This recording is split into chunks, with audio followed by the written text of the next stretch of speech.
Welcome back to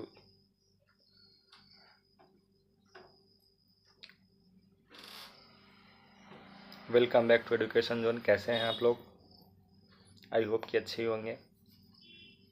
चलिए, हम लोग का बिहार का महापर्व छठ पूजा ख़त्म हो गया और ये छठ के साथ ये साल का अंतिम फेस्टिवल था और ये साल भी ख़त्म हो जाएगा। और इसी बीच आप लोग का एग्ज़ाम है 14 दिसंबर से, जहाँ तक सभी लोग को याद भी होना चाहिए। चलिए, आज हम लोग देखेंगे मैथ का पेडागॉजी का कुछ क्वेश्चन, प्रीवियस ईयर के पेपर के कुछ छाटा हुआ क्वेश्चन हम आप लोग के लिए लेकर आए, जो मुझे लगा कि जहाँ तक एग्ज़ाम के पर्पज़ से जो क्वेश्चन पूछे जाते हैं आपके लिए वही सारा क्वेश्चन लेकर आए हैं। इस हम लोग देखेंगे एग्ज़ाम क्वेश्चन आपका क्या पूछा जाता है, क्या है नहीं है, इस पर बात करते हैं, थोड़ा सा डिस्कस भी करते हैं क्या है नहीं है। बहुत दिन क्लास का हो गया था, आप लोग भूल भी चुके होंगे कुछ ऐसा चीज़, तो हम लोग उसी चीज़ पर डिस्कस करके और देखते हैं। सभी लोग जुड़िए, फटाफट पोस्ट को लाइक कीजिए। सबसे पहले सब आदमी सेशन को लाइक कर दीजिए ताकि पता चले कौन कौन लोग जुड़ के मैथ का पेडागॉजी को देख रहे हैं। आइए, क्वेश्चन सबसे पहले 1 नंबर अगर हम पढ़ते हैं, सभी लोग पढ़िए और आंसर भी दीजिए, अच्छा लगेगा। जितने लोग जवाब दीजिएगा कुछ ज़्यादा अच्छा लगेगा।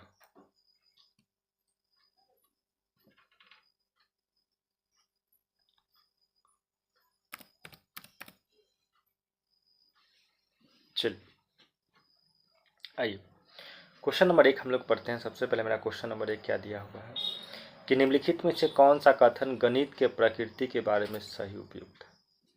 इससे 4 ऑप्शन में से सबसे अच्छा ऑप्शन कौन है जो गणित के लिए आपका सही लगता है, गणित के प्रकृति के लिए। अगर क्वेश्चन इंग्लिश ना समझ, हिंदी ना समझ में आए, इंग्लिश देखिएगा स्टेटमेंट, क्योंकि हम जो आपको मैथ का पेडागॉजी का जो पढ़ाए थे उस पर हम दोनों मेथड से पढ़ा के आपको हम ट्रिक भी बता दिए थे मीडियम के अकॉर्डिंग कि क्वेश्चन जो भी आप इंग्लिश या हिंदी पूछे जाएंगे उसके अकॉर्डिंग आपको हम सब कुछ पढ़ा दिए थे, तो हम लोग उसको भी देखेंगे।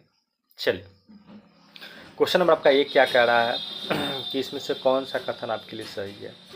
ऑप्शन नंबर आपका 1 क्या कहता है कि यह बच्चे को सृजनात्मक बनाने की सहायता करता है। ये बात सही है। सृजनात्मक आपका ऐसे पॉजिटिव वर्ड है, सही है। ये बच्चे की कल्पना को पोषित करने में सहायता करता है। बच्चा जो कल्पना करता है, जो उसके मन में जो बात चलता है उसको भी पोषित करने में सहायता करता है, बात भी सही है। यह निगात्मक विवेचना तर्क पर आधारित, बता ही दे कि मैथ में निगात्मक मतलब नियम चलता है, पढ़ाते, तो ये बात भी सही है।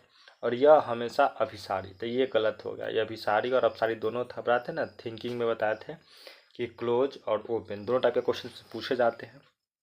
तो आपका ये बोला कि हमेशा अभिसारी, तो हमेशा तो अभिसारी होता नहीं, तो बात ही होगा आपका गलत हो गया। तो आपके पास 3 बात सही वाले कि ऑप्शन 1, 2 और 3, यानी कि ABC तीनों बात आपका सही है। तो अगर आपको ऑप्शन आंसर देखिएगा तो आपका आंसर क्या हो जाएगा, तो ऑप्शन नंबर आप यहाँ से लगाइए 1 नंबर ABC, जिन लोगों का सही है। चलिए, बहुत अच्छी बात है। आगे आइए, क्वेश्चन नंबर लोग 2 पढ़ते हैं। क्वेश्चन नंबर 2 की बात करते हैं तो हम लोग क्वेश्चन नंबर 2 देख रहे हैं। कह रहा, बच्चे की गणितीय अभिरुचि को विकसित करने के लिए एक अध्यापक कौन सी गतिविधियां करवाती है। कह रहा कि अगर बच्चों की गणित में अगर अच्छा आप रुचि, इंटरेस्टेड के लिए अगर बच्चों को पढ़ा रहे हैं, इसमें से आप कौन सा काम करवाइएगा ताकि बच्चे ज़्यादा पढ़ने में इंटरेस्टेड हो। और कह रहा इसमें वह चुनिए जो उसको उद्देश्य को पूरा करने में प्रभावित नहीं है, यानी उद्देश्य को पूरा नहीं करने में प्रभावित होगा। ये भी यानी पॉजिटिव नेगेटिव आपसे 2 बात इसमें क्वेश्चन घुमा के पूछ दिया गया है। क्वेश्चन नंबर 1 की सबसे पहले ऑप्शन नंबर 1 की बात करते हैं। कह रहा है वह हमेशा उस विद्यार्थी की प्रशंसा करती है जो कक्षा में शतरंज परीक्षा में सबसे अधिक अंक प्राप्त करती है। देखिएगा, इधर क्वेश्चन पकड़िए कि बच्चे में गणितीय अभिरुचि विकसित करने के लिए अध्यापक को निम्नलिखित से कौन सा विधि करवाएगा कि बच्चा को रुचि भी होगा, लेकिन वह चुनिए जो उसके उद्देश्य को पूरा करने में प्रभावी नहीं है। इसमें से कौन ऐसा चीज़ है जो बच्चों को हम करवाएंगे तो वो आपके उद्देश्य के अकॉर्डिंग है। तो इसके अकॉर्डिंग क्या आप बच्चा को क्लास में प्रशंसा कीजिएगा और उसी पर्पज़ से पढ़ाइएगा कि बच्चे के एग्ज़ाम्स में लास्ट में जो एग्ज़ाम का रिजल्ट आता है उसमें उसका अच्छा नंबर है। तो अच्छा नंबर आना हम सबसे पहले बता दिए थे कि जहाँ भी अच्छा का बात होगा हमेशा ऑप्शन हो जाता है वो गलत। तो गलत आपको खोजना है और गलत ही था। चलिए, दूसरा बात हुआ बच्चों को भारतीय गणितों के और योगदानों के वीडियो दिखाती, अच्छा बात है। विजुअल करके वीडियो दिखा के पढ़ाना भी मैथमेटिशियन का एक अच्छा कंसेप्ट है कि हम लोग उसको दिखा के, बात सही है। वो कक्षा में गणितीय पहेली और जादुई वर्ग हल करने के लिए देती है, ये बात सही, अच्छी बात है। पढ़ाते गणित में जितना ज़्यादा बच्चों को आप रूल से पहेली बुझौती बुझा के पढ़ाइएगा, सारा बात हमेशा आपका पॉजिटिव होता है, तो ये बात कुछ हद का सही है। उन्होंने अपनी कक्षा में एक गणितीय कोण बनाया और वहाँ 2 विद्यार्थी विभिन्न गणितीय गतिविधियाँ, तो गतिविधियाँ कराना भी आपका सही बात जाता है, तो आपका ये सारा बात सही है, बशर्ते ऑप्शन 1। और आपको खोजना है इसमें, देखिए तो निगेटिव खोजना है नहीं, और ऑप्शन नंबर 1 जो है गलत है कि बच्चे को आप सिर्फ प्रशंसा क्लास में करके उसको खाली एग्जाम के लास्ट व्यू से पढ़ाना हमेशा गलत जाता है, और ये गलत ऑप्शन है आपका 2 का ऑप्शन नंबर 1 हो जाएगा। जिन लोग का आया मिला लीजिए, अच्छी बात है। जहाँ भी डाउट होगा सभी लोग कमेंट बॉक्स में कमेंट कीजिए और पूछिए, और जुड़िए सभी लोग फटाफट, जो भी जुड़े सेशन को लाइक कीजिए, बहुत अच्छा है। चलिए, एग्ज़ाम के बच्चे हैं बहुत कम दिन, क्योंकि छठ पूजा तो ख़त्म हुआ, अब सेलिब्रेशन ख़त्म, इसी के साथ साल का भी समाप्ति हो रहा है, तो अब पढ़ाई जरूरी है, पढ़िए सभी लोग। चलिए क्वेश्चन नंबर 3 की बात करते हैं, बताइए क्वेश्चन नंबर 3 जल्दी से। निम्नलिखित कथनों में से कौन सा कथन सही नहीं, आपको खोजना है निगेटिव। सबसे पहले सही नहीं, आपको गलत बात खोजना है, गलत का ही इशारा कर रहा है कि विद्यार्थी को त्रुटियां उनके सोचने के प्रक्रिया चिंतन की जानकारी देती है, बात सही है। बच्चा गलती करता है तो जितना बताए थे कि जितना गलती करता है बच्चा ज़्यादा सोच रहा है, मतलब गलती कर रहा है, कोशिश करता है ना बच्चा गलती कर रहा है, तो ये बात आपका ऑप्शन नंबर 1 आपका सही जा रहा है। ऑप्शन नंबर हम 2 की बात करें तो कह रहा है कि गणित में त्रुटियां अधिगम का एक हिस्सा है, बात सही है। गणित में बच्चा गलती करता है, इसका अधिगम का उसका एक हिस्सा, एक पार्ट है, तो बच्चा जितना ज़्यादा गणित में गलती करेगा तो ज़्यादा बच्चा सीखता है, ये बात भी सही है।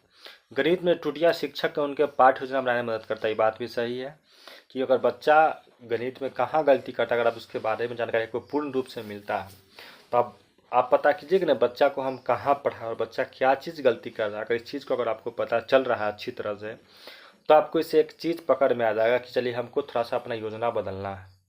कि अगर हम एक तरीका से अगर आपको पढ़ाए, अगर आप उस चीज़ को समझ में नहीं आया और फिर भी आप वही चीज़ गलती कर रहे हैं, तो हम यही नहीं कोशिश करेंगे कि उस चीज़ को चेंज करें, यानी कुछ आपके लिए हम कुछ नया योजना बनाएं ताकि आपको वो चीज़ समझ में आ जाए। यानी कि ऑप्शन नंबर आपका 3 कुछ हद तक सही है, तीनों बात सही है। तो फिर से कि 400 गलती हो गई, पढ़ लेते हैं। विद्यार्थी के त्रुटियों को अनदेखा कर देना चाहिए, तो क्या ऐसा सही है? अगर आप बच्चा गलती करेगा तो आप उसको अनदेखा कर दीजिएगा, ये गलत है, क्योंकि त्रुटि की ओर उन्हें इशारा उन्हें प्रेरणाहित करेगा। नहीं भाई, गलत बात हो गया, तो आप कुछ नहीं कीजिए। ऑप्शन नंबर 4 तो गलती बात लिख ही दिया, तो ऑप्शन नंबर आपका 4 क्या हो जाएगा? तो आपका आंसर हो जाएगा आपका निगेटिव। देखिए क्वेश्चन में ही आपको क्या था कि निगेटिव खोजना था और आप गलत खोज के बता दिए, तो आपका ऑप्शन नंबर कितना, तो 4 हो गया। चलिए आगे बात करते हैं। 4 के बाद आई क्वेश्चन नंबर 5 से बात करते हैं। कह रहा कि आकलन के बारे में निम्नलिखित में से कौन सा कथन सही नहीं। आपको फिर यहाँ खोजना है निगेटिव बात, यानी कि पॉजिटिव बात का चर्चा हो ही नहीं रहा है। कौन सा बात सही नहीं है, निगेटिव खोजना है। कह रहा कि मानक संदर्भित आकलन नैदानिक परीक्षण तथा तुलनात्मक शिक्षण का उपयोगी है। देखिए मानक संदर्भित आकलन जो होता है वो नैदानिक परीक्षण और उपचारात्मक परीक्षण में उपयोगी है, तो नहीं, उपयोगी नहीं होता है, और यह बात नहीं खोजना है। आगे पढ़ लेते हैं। मापदंड संदर्भित आकलन विद्यार्थी का अधिगम निपुणता का मूल्यांकन करता है, ये बात सही है। तीसरा है, देखिए मापदंड संदर्भित आकलन नैदानिक परीक्षण उपचारात्मक परीक्षण में उपयोगी है। देखिए यहाँ से है ना, यह मानक है, यह मापदंड है। 1 और 3 देख लीजिए, सबका 3 सही है जबकि 1 गलत है, तो आपको गलत ही खोजना था। 4 पर जरूरत नहीं है पढ़ने का। सबने क्या लगाइएगा, इसका ऑप्शन नंबर हो जाएगा आपका 1 नंबर। इसमें सोचना ही नहीं है क्योंकि आपको निगेटिव खोजना था और आपको अब निगेटिव खोज के ही बता दिए। चलिए आइए क्वेश्चन नंबर 5 की बात करते हैं।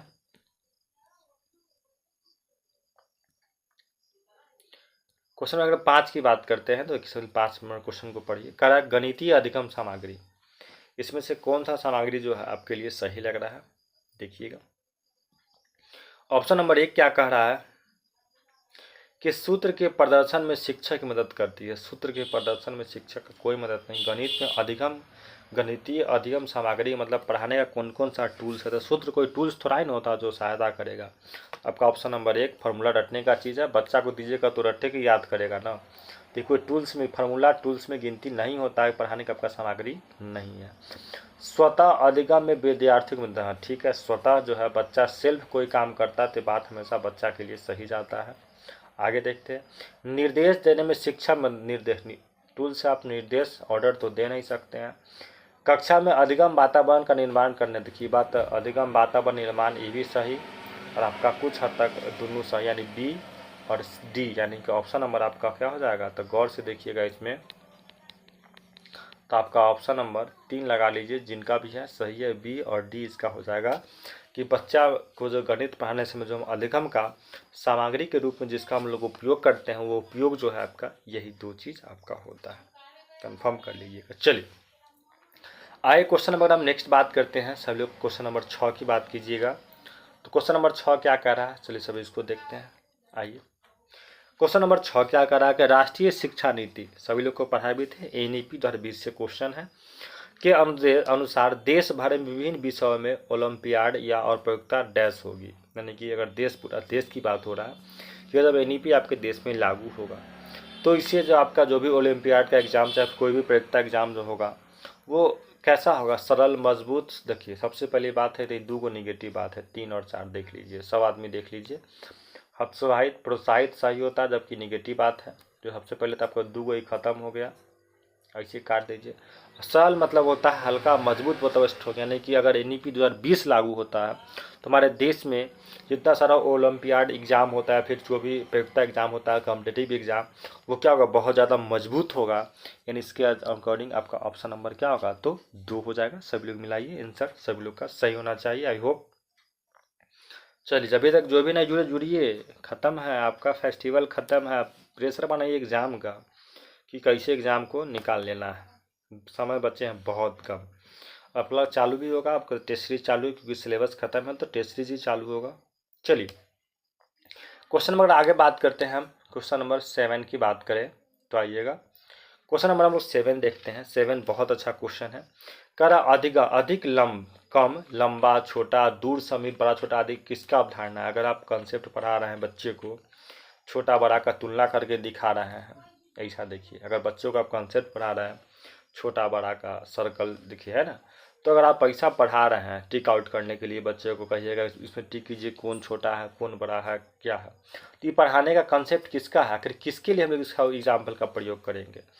तो तुलना के लिए तुलनात्मक में 2 चीज़ का कंपेयर होता है, यहाँ आपको पढ़ाना लंबा और छोटा, कोई दूर है कोई नज़दीक है, कोई बड़ा है कोई छोटा है, तो इसके कंसेप्ट को अगर बच्चे को पढ़ाना है तो ऑप्शन नंबर 1 गलत। ऑप्शन विलोम शब्द, विलोम उल्टा का चर्चा ही नहीं होता। तीसरा में अंग्रेजी विश्लेषण का चर्चा है।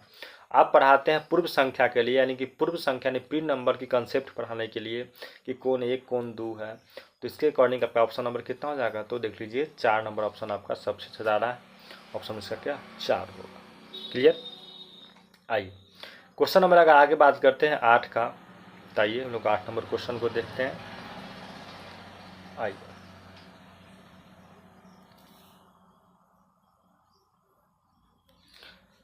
क्वेश्चन नंबर 8 थोड़ा सा बड़ा है, फिर भी देखते हैं, बड़ा है तो क्या है अच्छा ही होगा।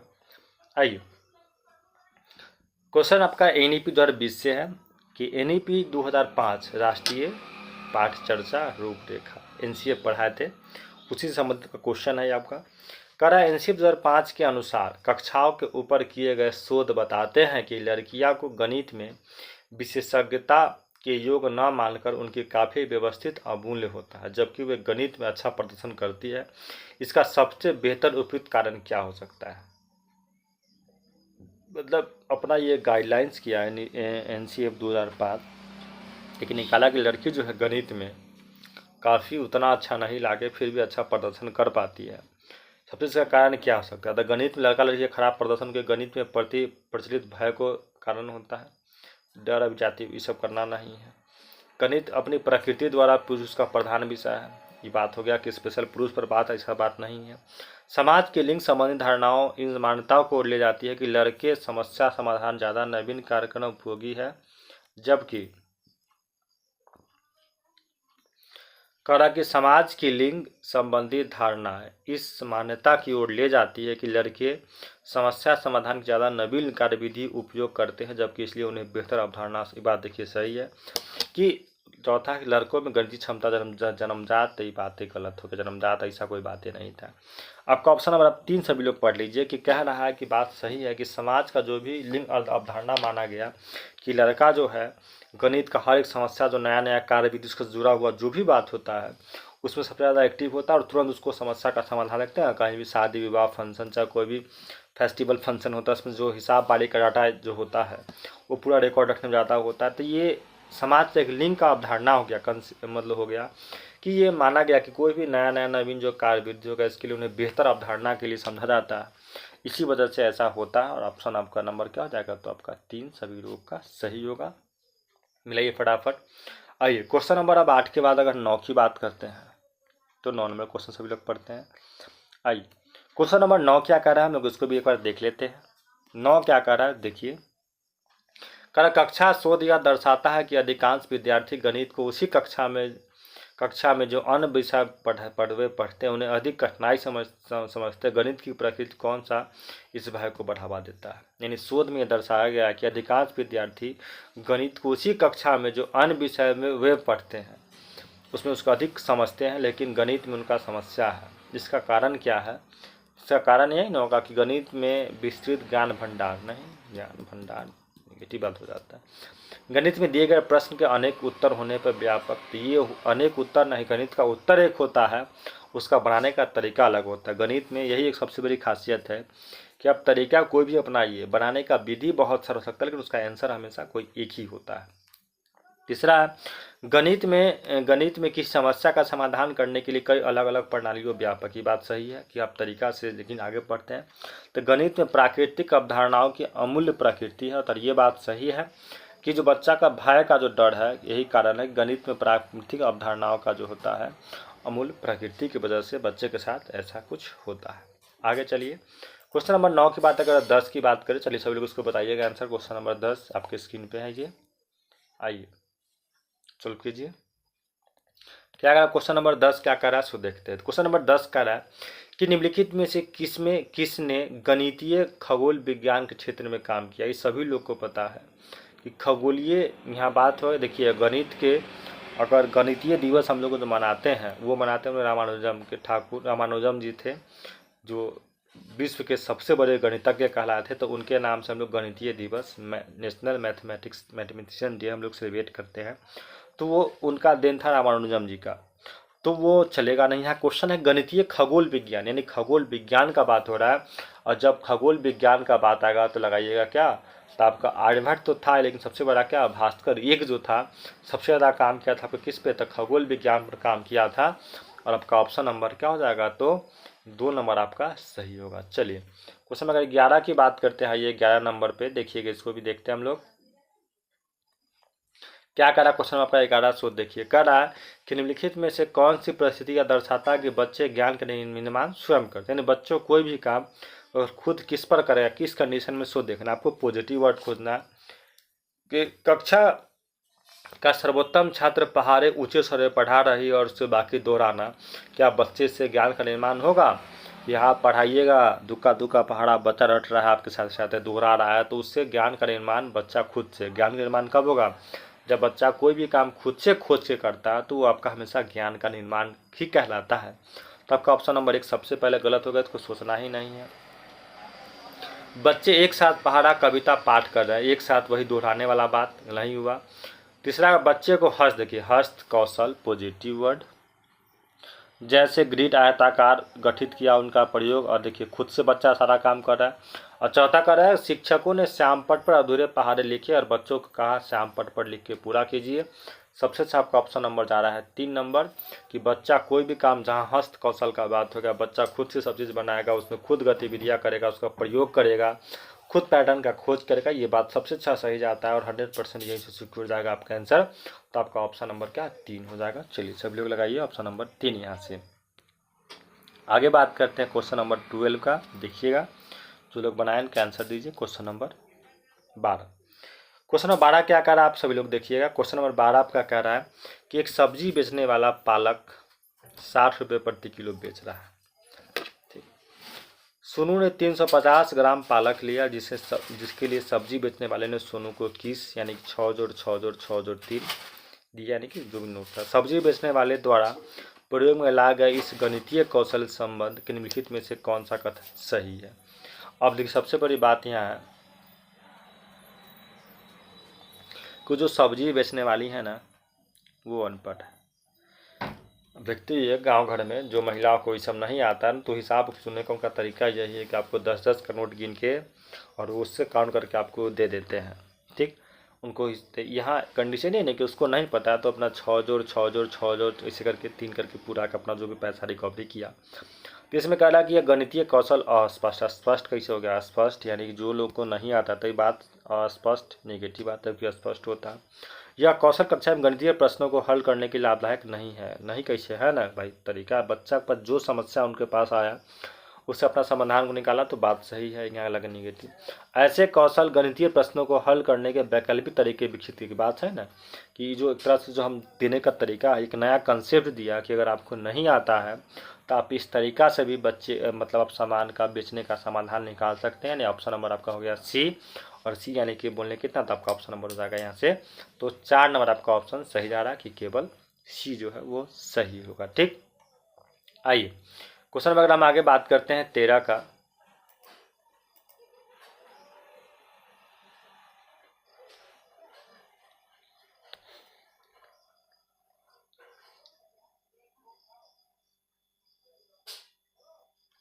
तेरह नंबर क्वेश्चन देखते हैं हम लोग। क्वेश्चन नंबर 13 क्या कह रहा है, इसको देख रहे हैं। 13 कह रहा है कि निम्नलिखित में से कौन सा प्राथमिक विद्यालय के शिक्षार्थी को भिन्न यानी 2/3 4/6 का तुलनात्मक कल्पना करने में मदद करने का सबसे अच्छा तरीका। हम सभी लोग को बताए थे कि जब भी भिन्न का बात होता है तो बच्चे को पढ़ाना है कि 2/3 4/6 का बीच में सबसे बड़ा कौन, सबसे छोटा कौन, तो इसके बारे में पढ़ाने के लिए आप किसका प्रयोग कीजिएगा। देखिए हम पढ़ाए भी थे, यही ना भिन्न है। इस तरह का अगर आपके पास फिगर होगा, देखिए क्या हुआ, 6 हुआ ना, 1 2 3 4 5 6, तो 6 यानी कि 1/6 यानी कि पूरा 1 को हम 6 भाग में बांटे, कहीं 1/8 है। तो ऐसा ही ना आप टुकड़ी करके देखिए, पिज्ज़ा देखिए, नॉर्मल एग्जांपल पिज्ज़ा का लीजिए, पिज्ज़ा को बराबर बराबर भागों में बांटा गया है ना, तो एक तरीका है आपको बच्चे को डिस्ट्रीब्यूट करके बताना कौन बड़ा और कौन छोटा है। तो इसके लिए क्वेश्चन पर अगर हम बात करते हैं तो यही ना आपका क्वेश्चन है कि बच्चे को अगर तुलनात्मक के बारे में पढ़ाना है कि सबसे ज़्यादा किसका प्रयोग कीजिएगा, तो विभाजन भाग से होगा नहीं, लघुत्तम कीजिएगा नहीं, कैलकुलेटर का उपयोग तो करना नहीं है। तो आपका ऑप्शन नंबर देख लीजिए 3 कि विभिन्न डिस्क का उपयोग नहीं बनाया ना, पीछे ये जो है आपका 3 नंबर ऑप्शन, यानी जो डिस्क दिखाई दे रहा है, हम ऐसा डिस्क की सहायता से बच्चे को भिन्न सिखाने में मदद करेंगे और बच्चा वहाँ से आपका भिन्न सीख भी जाएगा। आगे आइए, चलिए बनाइए। चलिए क्वेश्चन नंबर 14 को देखिए, बहुत हल्का हल्का क्वेश्चन सब है। कर एक शिक्षक गणित कक्षा में रोल प्ले विधि का उपयोग करती है, उसका उद्देश्य क्या है। देखिए रोल प्ले हमेशा सही माना जाता है। ठीक, बच्चा अगर खुद से, तो रोल प्ले काहे कराया जाएगा, अनुशासन के लिए, अनुशासन के लिए कीजिएगा नहीं, गलत बात है। ठीक, मनोरंजन के लिए चलेगा नहीं, गणित में मनोरंजन तो होता ही नहीं है।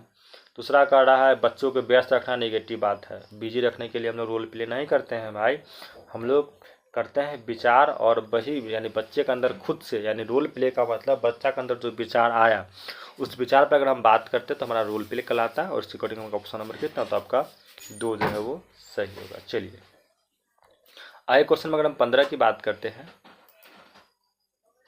क्वेश्चन नंबर 15 की बात करते हैं, तो 15 नंबर क्वेश्चन देखिएगा सभी लोग।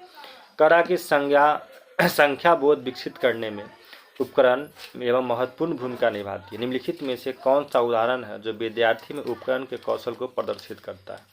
इन्हें को दिखाना है यहाँ कि बच्चे के कौन सा चीज़ यहाँ से प्रदर्शनकारी है और सबसे अच्छा प्रदर्शन कौन सा चीज़ करता है, आपको इसके बारे में आपको वहाँ से बताना है। तो आप कैसे बताइएगा, तो कह रहा है कि यहाँ बच्चे में उपकरण यानी कि सभी टाइमिंग्स का महत्वपूर्ण जो भूमिका निभाता है, रोल प्ले का बात किया गया, इस पर बच्चे को काम करवाना है आपसे। और कौन सा हम उपयोग करेंगे ज़्यादा बच्चे के लिए वहाँ ज़्यादा अच्छा लगेगा और बच्चा वहाँ ज़्यादा उसका उपयोग कर पाएगा, इसकी आपको चर्चा करना है। चर्चा कैसे कीजिएगा आप लोग, तो कह रहा है आपके पास कि विद्यार्थी संख्या 6 की पहचान 5 1 जोड़ने के रूप में करता है। यार ये कोई आधा नहीं है कि 6 जाने के लिए अब 1 जोड़ के दिखाइएगा, ये कुछ चौवन है। विद्यार्थी का पासा उछलता और बिना बिंदु डॉट को गिने हुए बताने में सक्षम है कि यह 4 है।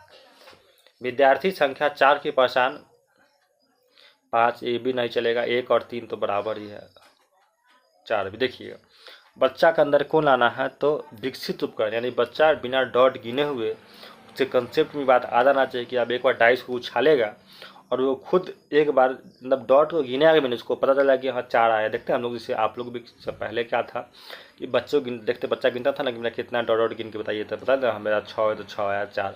आपके दिमाग में ऐसा कंसेप्ट आ जाना चाहिए कि बच्चा एक बार देखे तो कह ले कि हाँ मेरा 4 आ गया, मेरा 3 आ गया, आए और बता दी। तो आपको इस कंसेप्ट को प्रदर्शन करने के लिए सबसे अच्छा ऑप्शन नंबर क्या है, तो आपका ज़्यादा 2 नंबर ऑप्शन से अच्छा कोई आपका ऑप्शन नहीं है, यानी कि ऑप्शन नंबर आपका क्या हो जाएगा, तो 15 का 2 होगा। जैसे एग्जाम्पल की बात करें तो यहाँ से देख लीजिए ना, बच्चा एक बार में देख के बता दे कि इसमें 4 है, इसमें 2 है, इसमें 5 है, इसमें 6 है। इस तरह का जो आप बच्चे का प्रयोग करके बता रहा है तो हमेशा क्या वो बात आपका सही जाता है, यानी कि ऑप्शन नंबर आपका हो जाएगा कितना, तो उसके अकॉर्डिंग 2 आपका सही जा रहा है। आइए क्वेश्चन अगर 16 की बात करते हैं, क्वेश्चन नंबर 16 देखते हैं हम लोग। 16 थोड़ा सा देखें तो क्वेश्चन नंबर 16 भी क्वेश्चन कितना बार रिपीट हो चुका है। कह रहा है शिक्षक स्वरा को 2 आकार देते हैं, यानी कि उसको कोई 2 फिगर मिला, समचतुर्भुज और एक पतंग, उससे अधिक सममित संख्या रेखाएं वाली आकृति का नाम बताया, जो कहा स्वरा ने जवाब दिया। ठीक, तो अब आपको अगर हम 2 फिगर दिए, हम बताए थे कि पतंग का जो शेप होता है, अगर हम थोड़ा सा फिगर की बात कर ले पहले, आइए देख लीजिए ना। तो आपका पतंग इसमें कौन दिख रहा है, तो पतंग रोम्बस का फिगर बना रहा है। और हम बताए थे कि सममित का मतलब होता है कि जिसको बराबर बराबर भागों में काटा जा सके। तो सबसे ज़्यादा देखिए इसमें किसको काटा गया है, तो आपका स्क्वायर कट रहा है, रोम्बस है, काइट है, ट्रिपेजियम है, पैरेललोग्राम है, रेक्टेंगल, आयत, समचतुर्भुज हो गया, ट्रिपेजियम, इस सब तरह का फिगर है। तो क्वेश्चन पर पहले बात करें, हम क्वेश्चन की बात करते हैं। तो क्वेश्चन सभी लोग पहले सबसे पहले पढ़ते हैं। तो क्वेश्चन कह रहा है कि उन्हें उसमें अधिक सममित रेखाओं वाली आकृति का नाम बताने को कहा गया है। तो स्वरा ने क्या जवाब दिया, तो सबसे ज़्यादा आकृति अगर किस में काटिएगा, तो पतंग या फिर रोम्बस। तो गौर से देखिएगा, पतंग है आपका, रोम्बस है। तो सबसे ज़्यादा अगर किस में कटेगा बीचों बीच, तो आपका किस पे कटेगा, तो आपका रोम्बस पे कटेगा। और आपका ऑप्शन नंबर यहाँ से होगा 16 का 2 नंबर हो जाएगा, यानी कि आप लगाइए ऑप्शन नंबर 2 रोम्बस आपका सबसे सही जवाब होगा। ठीक, आइए क्वेश्चन नंबर 17 को अगर हम देखें,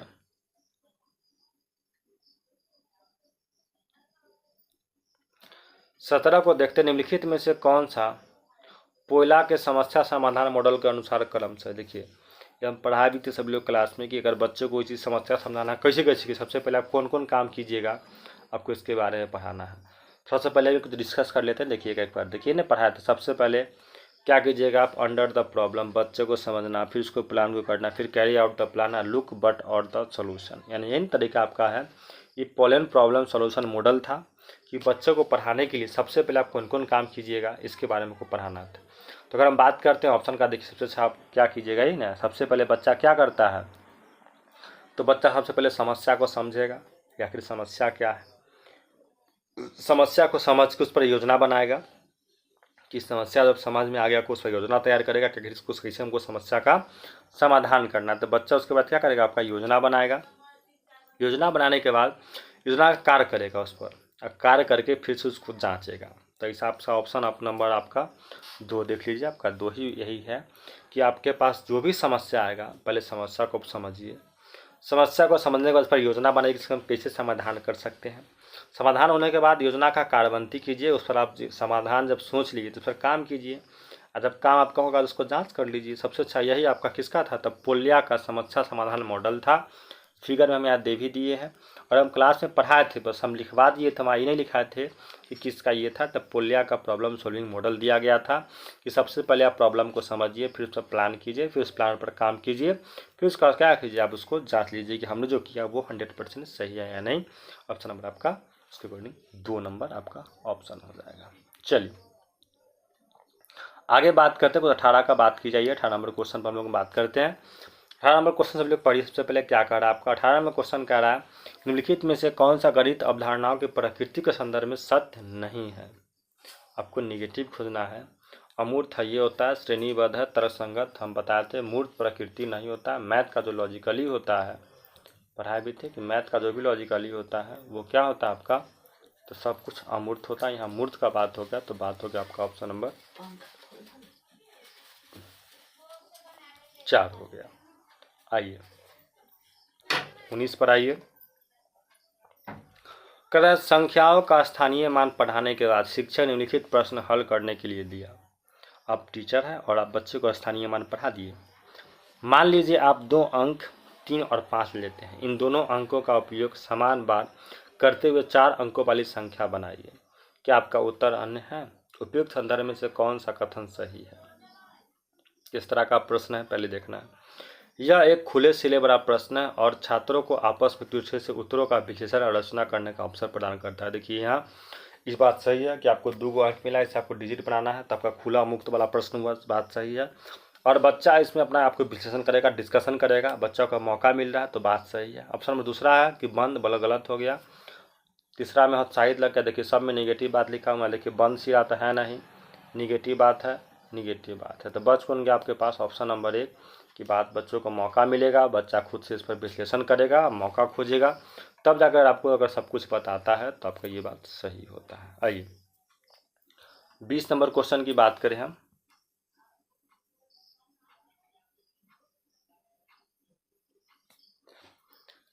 क्वेश्चन नंबर 20 पर अगर आते हैं तो 20 नंबर क्या कह रहा है, सभी लोग पढ़िए सबसे पहले इसको। क्वेश्चन नंबर 20 आपका कह रहा है कि कक्षा 1 की गणितीय अध्यापिका सुश्री सोनाली ने अपने अधिगमकर्ताओं को निम्नलिखित क्रियाकलाप दिए, यानी बच्चों को बहुत सारा क्रियाकलाप दिए करने के लिए।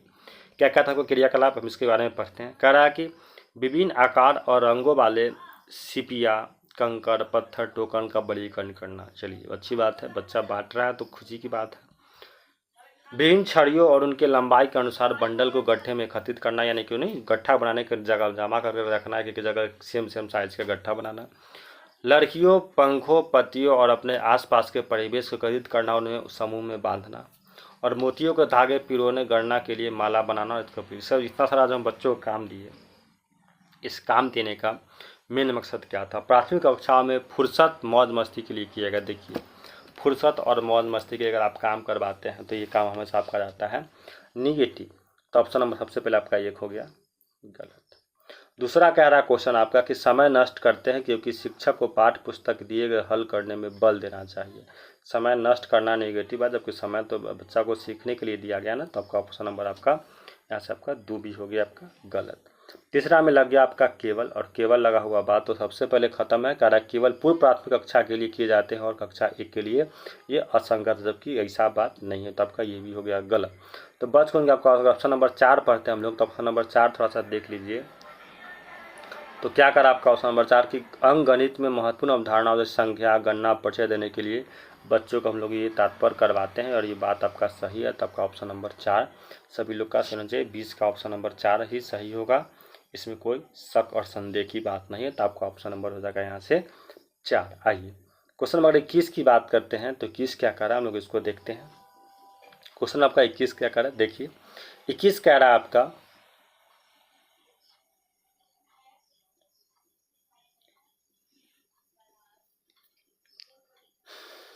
आइए 21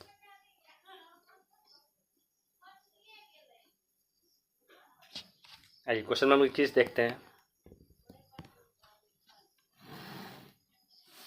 21 नंबर क्वेश्चन कह रहा है कि एनसीएफ 2005 यानी कि राष्ट्रीय पाठ चर्चा रूपरेखा एनसीएफ 2005 के अकॉर्डिंग क्वेश्चन है, सभी लोग को पढ़ा भी दिए थे। तो जहाँ तक क्वेश्चन की समझ में गलती नहीं चाहिए। कह रहा है कि कौन सी प्रक्रिया बच्चे के चिंतन में गणितीयकरण की सूचक है। देखिए गणितीयकरण पहला में लग गया कि गणितीय संप्रेषण केवल सूत्र द्वारा, तो केवल निगेटिव हो गया। दूसरा कह रहा है कि प्रश्न को हल करने के लिए मानक क्रियाविधि का उपयोग, और उत्तर आप उत्तर कुंजी यानी कि कुंजिका खरीदिए आंसर वाला, उससे मिला के कीजिए, बात भी गलती है। आसपास विभिन्न वस्तुओं के भार अनुमान लगाना और उत्तर सहपाठियों, बात सही है। शिक्षक द्वारा दिए गए अनुचित, ऑप्शन नंबर 4 भी गलती है। अच्छा 3 नंबर पढ़ लीजिए कि आसपास के विभिन्न वस्तुओं के भार का अनुमान लगाना, उत्तरों पर सहपाठियों तथा शिक्षकों के द्वारा विचार विमर्श करवाना, ये सब बात सही है।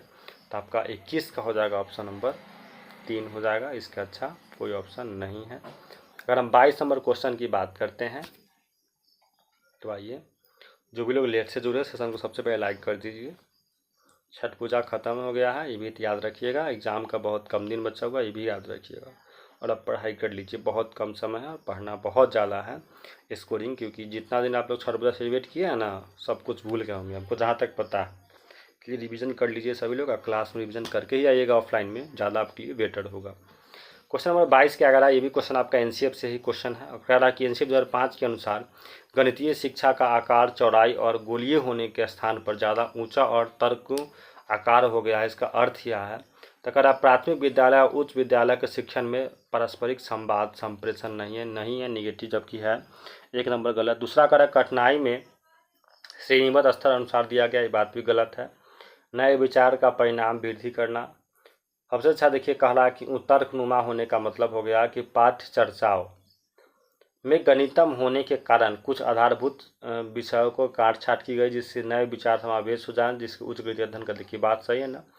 आप जो मैथ क्लास 10th में पढ़े होगा, चाहे जो अपने आप जब पढ़े होइएगा उसके अकॉर्डिंग देखिए, और अभी का सिलेबस देखिएगा तो बहुत सारा चीज़ में चेंज किया गया है। तो इसका कारण क्या है? पूरा चेंज ही हो गया। हम लोग तो मैथ पढ़ाते हैं तो देखते हैं कि जो पहले था सिलेबस आपको, वो पूरा सीबीएसई चाहे बोर्ड सारा कुछ पैटर्न को चेंज करते हुए जा रहा है। तो इसके अकॉर्डिंग देखिएगा तो सब कुछ आपका चेंज हुआ। तब का 22 का ऑप्शन नंबर 4 सही होगा। बिना कुछ सोचे हुए ऑप्शन नंबर 4 लगाइए, सभी लोग का सही होगा। ये बात करते क्वेश्चन नंबर 23 का। 23 भी देख लीजिए सभी लोग एक बार। क्वेश्चन नंबर 23 है,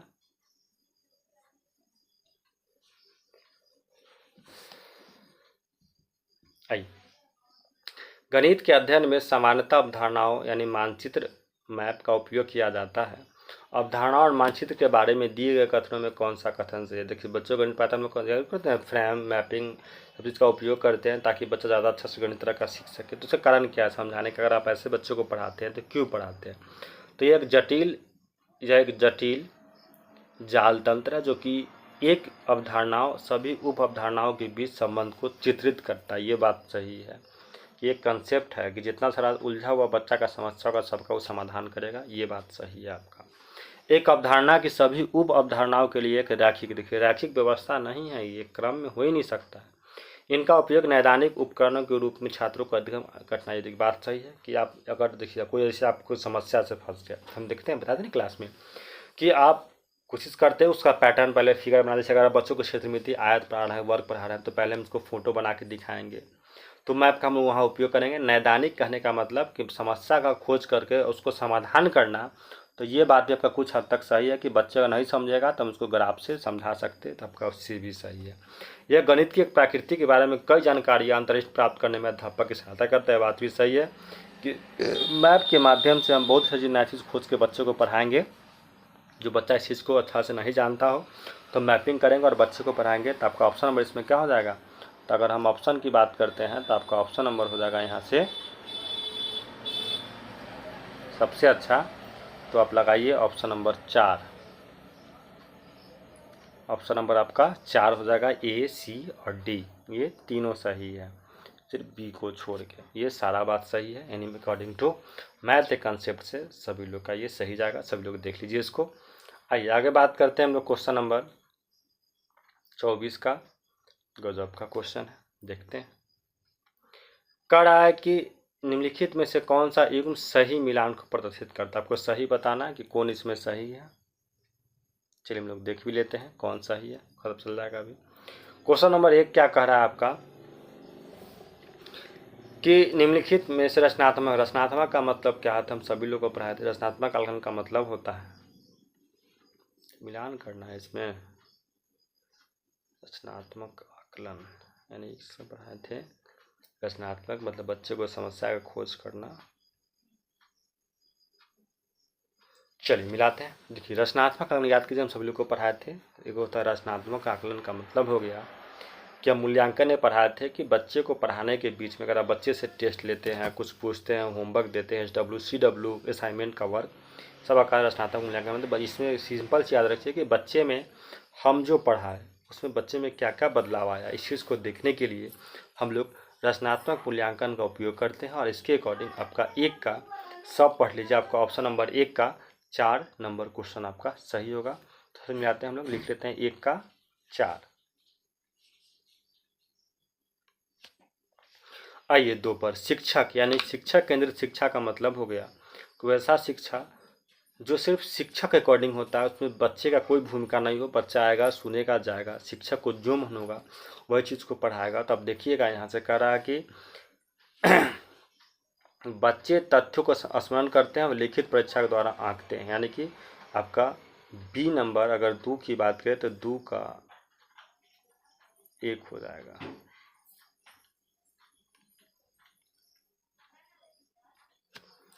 तीसरा छात्र यानी बच्चे पे डिपेंडेंट बड़ा पढ़ाई हो गया। तो बच्चे पे डिपेंडेंट पढ़ाई होता है कि दोनों तरह के काम करते हैं, इसमें बच्चा क्रियाकलाप करेगा और दोनों का आएगा तो 3 का लगा लीजिए 2, आपका ऑप्शन नंबर। तो बचा कौन था 4, यानी इसका ऑप्शन नंबर लगाइए सभी लोग 1, यानी 1 का 4, बी का 2, सी का 2, सॉरी 1 का 4, बी का 1, सी का 2 और डी का 3 नंबर आपका ऑप्शन सही हो जाएगा। मिला लीजिएगा। सभी लोग को हम पढ़ाया भी थे इसलिए ज़्यादा इसमें ये डिफिनेशन पूछ दिया है, कभी कभी होता है, क्या कीजिएगा कुछ सेट्स में क्वेश्चन ऐसे, इसलिए हम आपको पढ़ा रहे हैं ताकि आपका कंसेप्ट क्लियर होते चले कि कहाँ क्या समस्या है, वहाँ आपको झूझिएगा नहीं, उसको क्लियर करते चलिएगा। चलिए इसको भी देखते हैं सभी लोग। कह रहा कि निम्नलिखित में से कौन सा प्राथमिक कक्षा में आकलन का उपयुक्त विधि नहीं है, इसमें से कौन सी विधि से आप बच्चे को नहीं पढ़ाइएगा। तो सबसे पहले आपका ऑप्शन नंबर 1 ही सबसे पहले गलती हो गया कि बच्चों को तथ्यों और सूत्रों को स्मरण करने पड़े, यानी बच्चे को हम पढ़ाए थे पहला से 5 में सूत्र का जरूरत नहीं है, और यहाँ सबसे चर्चा कर दिया सूत्रे का बात कि बच्चा को सूत्र और तथ्यों को स्मरण मतलब याद कराने पर आधारित होना चाहिए। और आपका ऑप्शन नंबर गलती खोजना था और गलती आपका ऑप्शन नंबर 1 ही मिल गया। तो हम लोग आगे पढ़ेंगे नहीं क्योंकि निगेटिव में निगेटिव खोजना था और ऑप्शन नंबर 1 पूरी तरह से पूर्ण रूप से गलत है कि ये हो ही नहीं सकता है। तो 25 का आपका 1 हो गया, बाकी आप ऑप्शन पढ़ लीजिएगा क्योंकि जब गलत है तो गलत खोजना था, इससे ज़्यादा अच्छा गलत कोई हो ही नहीं सकता। आइए आगे बात करते हैं क्वेश्चन नंबर 25 का। देखिए तो 25 नंबर क्वेश्चन क्या कर रहा है, हम लोग इसको देखते हैं। 25 नंबर क्वेश्चन क्या रहा है, 26 सॉरी, कह रहा है कि एक प्राथमिक कक्षा का अध्यापक अपने छात्रों को स्थानीय मान पढ़ाने के लिए विविध मूर्त पदार्थों का उपयोग कर रहा है। मूर्त मतलब जो चीज़ है इसके बारे में, तो जिसमें शामिल क्या कर सकते हैं, मूर्त का बात हो रहा है, जो चीज़ है उसके बारे में आपको बताना है। तो कह रहा है डिंस ब्लॉक हमेशा आपके पास होगा और माचिस का बंडल। बनावटी प्रतिष्ठित नोट, बनावट नोट जो है आपका मूर्त नहीं है और गिनतारा नहीं है, यानी कि ऑप्शन नंबर आपका ए और बी जो है समानुपाती है, दोनों एक के बात है। या तो आप डिंस ब्लॉक का प्रयोग कीजिए फिर माचिस के तिल्ली का बंडल का गट्ठा प्रयोग कीजिए, दोनों बात सही। और ए और बी जो क्या एक दूसरे का समानुपाती है, यानी ऑप्शन नंबर आपका यहाँ हो जाएगा 2 नंबर आपका ऑप्शन सही जा रहा है। चलिए क्वेश्चन नंबर 27 की बात करते हैं, फटाफट देखिए 27 नंबर क्वेश्चन। 27 क्या कह रहा है आपका, इसको देखते हैं सभी लोग। सबसे पहले क्वेश्चन नंबर 27 की बात करते हैं। 27 क्या कह रहा है कि बच्चों के गणितीय अवधारणाओं को पूर्व ज्ञान आकलन के लिए महत्वपूर्ण है क्योंकि यह गणितीय तथ्यों का स्मरण करने में सहायता करता है। गणित अन्य विषयों के साथ एकीकृत सम्मिलित है, यह योगात्मक आकलन करता है। देखिए तथ्य स्मरण याद करने वाला बात, स्मरण मतलब होता है याद करना, ये गलत है, एकीकृत निगेटिव वर्ड है।